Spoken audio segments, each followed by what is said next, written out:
Greetings, it is I, Tantus Naravan Dracovin, Lord Emperor of the Dracovin Empire, and welcome. It is time to continue my discussion on the 4th edition of Shadowrun. We were diving into the wireless world in the Matrix last time. Today I'm going to talk all about using the Matrix.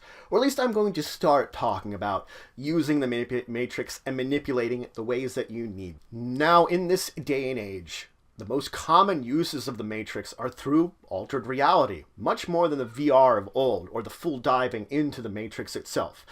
That's become much less common. This means that you're going to be using your physical body when you're using Matrix-type actions. You're going to be using your reaction, your initiative, your statistics when determining how to interact with the things you're going to be observing.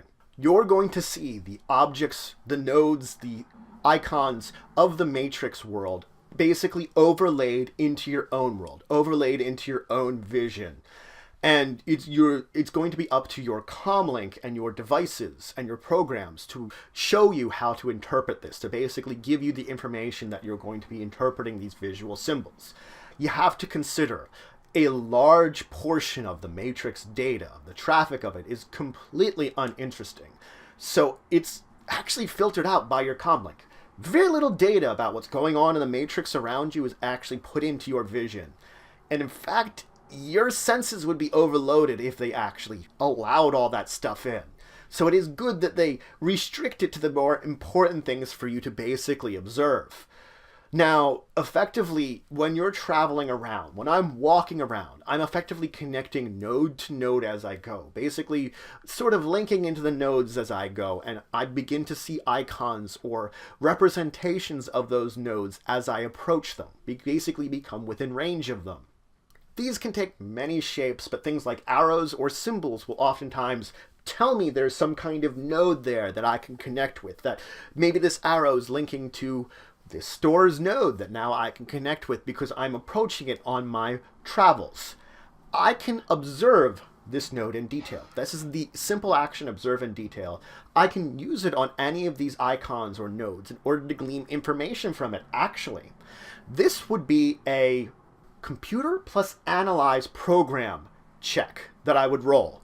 I'd roll my computer, roll my analyze program that I have on my device I'm using to observe it, and it's based upon a threshold determined by my game master to see what I have to overcome in order to glean data from whatever I'm observing. Now that can hide from me. Now this might hide from me if it's, let's say, another person. They would then use hacking plus stealth to try to avoid me. If it's something more automated, it would of course be firewall in place of hacking that they'd be using. Firewall plus their stealth program, because that's what it is. It's stealth program they're using in this case. Now, whatever number of successes I got means, well, the hiding part, I could get no successes. I would not see it whatsoever, too, or I wouldn't be able to tell a lot about it. It'd be hiding all its data from me. But beyond the threshold I need, however many successes, each one gleans me a piece of data. Whether it gives me some information about the type of device it's linked to, maybe it gives me some ratings, tells me what kind of programs are on it, various other bits of information that each success I got gleams me something about this icon representing a node. Basically, I'm analyzing the node really, but using this point, this symbol or arrow that I'm seeing as the point that I can basically observe into it. It is also, now I can set my program, my analyze program, to activate automatically when I enter into a node to analyze any other people or icons within that node. Now this, of course, is a simple action I have to take once I've entered basically into interacting with that node. So I'm interacting with the node, I activate my basic automatic analyze. My game master will roll for me in secret and determine what my program is basically telling me. And the program is active until I basically disconnect from the node or I choose to turn it off. It is important to note here that technomancers get +2 to matrix perception checks. So both of these are types of matrix perception, using that analyze program to basically perceive what's going on in the matrix. They get +2 to that. Now I can access more than one node at once, but I'm only active in one node at a time. So whether I'm in that node over there and that connected to that node over there, I'm only active and basically concentrating on one of these nodes at a time. Effectively a copy of my persona would remain in the other node pretty much inactive during this time period in time. It takes me just an action, a simple action, to switch between these perceptions, and I have no penalty really for accessing more than one node. It's just that I can only really concentrate on one of them at a time. Now I can have a number of nodes equal to twice my system that I can connect to all at once. So I really could do a whole lot of nodes I'm connected to. There are some disadvantages to this. My copy of my persona would use my program ratings and any kind of device ratings when rolling any kind of checks, rather than using my own skills, which I could if I'm directly involved within it. So if I'm over in this node here, I get to use my skills. If not, it's my programs and the device's rating over there working for me in the background. This comes up during combat. If both of these nodes I get into combat with, I'm in trouble. Because whatever happens to either of these personas, including my copy, including myself, applies to my condition, my matrix condition. So my condition can be damaged on both ends. So attacks against me mean that I'm getting attacked from both sides effectively. If I'm in a whole lot of nodes, there's a lot of points in time where I can be attacked and take damage.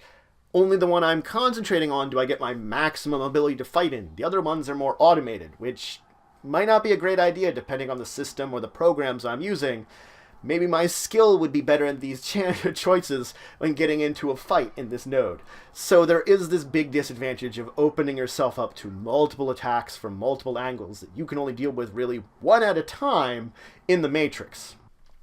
Now let's talk about using the various skills that you're going to have, Matrix interaction skills, and what they mean to you. Let's talk about the computer skill itself.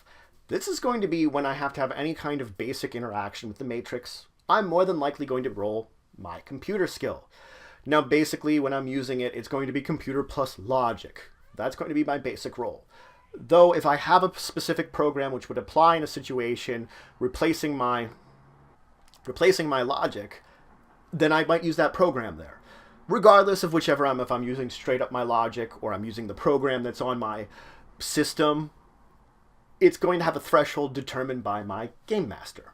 They're going to determine how difficult it is for me to use this program or just use my logic and this interaction that I'm having using my computer skill and the Matrix. Situation roles can also be modified at this point in time. So this could be modifiers to my role depending on the situation I'm getting into. Now it is important to note, this is for any kind of basic actions in a node or location that you have authorization for. When you're interacting and I have the authorization to interact with this node or this program or this file, this is the kind of role I'm going to be making. If I do not have that authorization, then I'm not going to be using that. If I'm trying to basically illicitly enter into a node or illicitly mess with a file or mess with a program, that's going to be the hacking skill, which I'm going to talk about later. Using the computer skills for anything that I have permission from basically where I'm working with to work with it. Whether it's looking up data or something else entirely, or contacting someone that I might need to make a check for. It's when I have the authority to do it. It's computer skill. So that's it for today. I talked a little about using the Matrix. I talked about of course, connecting through altered reality. I talked about your Matrix perception, analyzing whatever you see using this altered reality, which is the more likely way that you're going to be interacting. I, of course, talked about interacting with more than one node at once and the advantages and disadvantages of it, and that you can just do it anyway, but if you're getting into a lot of combat, I wouldn't recommend it. And then I talked about using some of your skills, starting with using the computer skill, describing some of the basics of that. Now, in the next episode, I'm going to talk about specific types of actions you can do using your computer skills, and move on to talking about the other two major skills that you can use, data search and hacking, and what those mean for using those skills within an interacting matrix for your character. So if any questions, comments, anything you want to say, anything you think I left out, please leave in the comments below. Please like, share, and subscribe. It should support the channel, the Empire, the work I do. If you want to show some extra support, you can always check out my Patreon, link description below. But regardless, until the next time, I bid you farewell.